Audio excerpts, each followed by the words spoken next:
बिस्मिल्लाहिर्रहमानिर्रहीम। अस्सलाम वालेकुम नाज़रीन।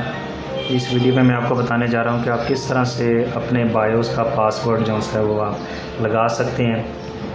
तो अक्सर औक़ात ऐसा होता है कि कंप्यूटर में इस तरह का बायोस पासवर्ड जो है वो मांगने लग पड़ता है। तो आप लोगों ने करना क्या है, सबसे पहले आपने इसको 5 से 6 दफ़ा इस बायोस पासवर्ड वाली जगह पे आपने एंटर करना है। तो आप इसको जब 5 से 6 दफ़ा एंटर करेंगे तो ये आपके पास 16 डिजिट का कोई ना कोई की जो है ये आपको अपीयर होगी।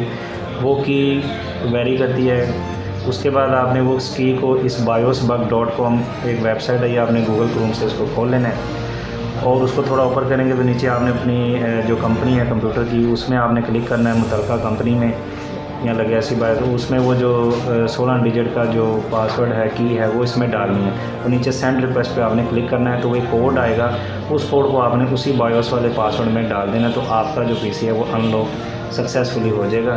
तो आपको बायोस F2 के बटन से आपको नज़र आएगी। Thank you for watching. Allah हाफिज़।